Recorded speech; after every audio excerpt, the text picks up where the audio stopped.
the man many know for his keen interest in new war strategies and won his fame to the United States through island hopping, we know as General Douglas MacArthur, one whose legacy at West Point is among the best and lives on as legends never die. President Truman took a stand in history by defying the popular opinion of Americans and using his executive power as Commander-in-Chief to relieve General Douglas MacArthur of his duties in Korea because of MacArthur's inability to support Truman's policies and follow protocol.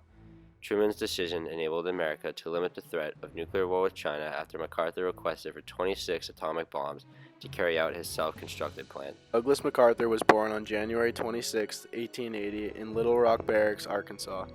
From a young age, MacArthur was raised among the guidance of his military father, Arthur. As a military baby, it brings no surprise that MacArthur would go on to chase his father's fame, graduating at the top of his class from the U.S. Military Academy at West Point.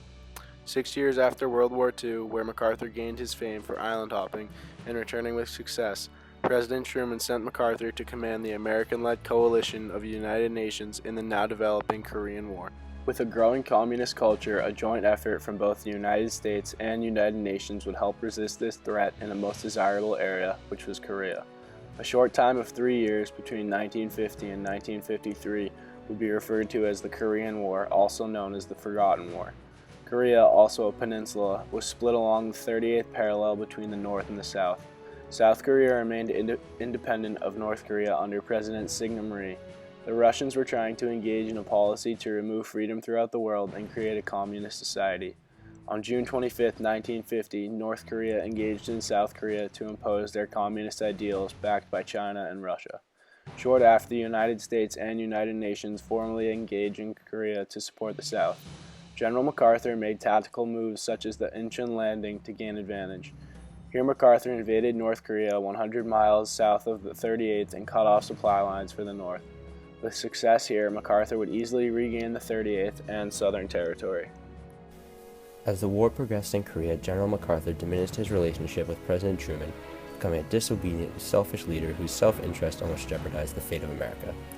General MacArthur wanted to push north of the 38th parallel, but Truman wanted him to stop here so possible peace negotiations could start, creating a tension between the two. In addition, after the Incheon landing, tensions rose when MacArthur's plan was criticized for being highly risky and bold.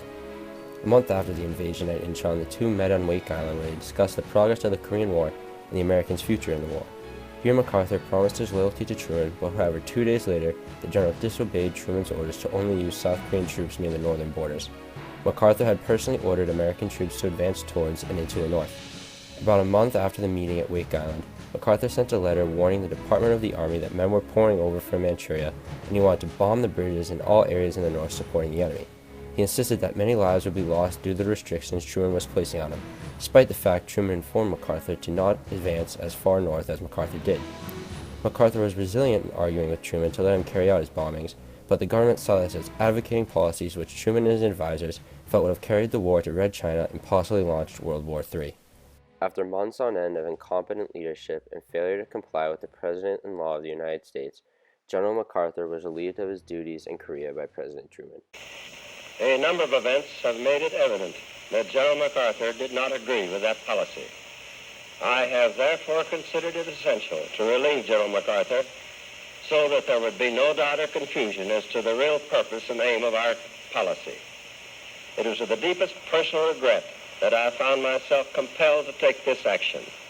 General MacArthur is one of our greatest military commanders, but the cause of world peace is much more important than any individual.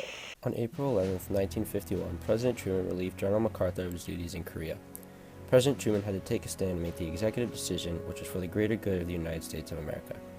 Truman took the action with deep regret because MacArthur was a great military leader, but due to MacArthur's inability to give his full cooperation and loyalty to both the United States government and the United Nations regarding the orders and guidelines given to him, Truman found it necessary to fire him for the better of world peace.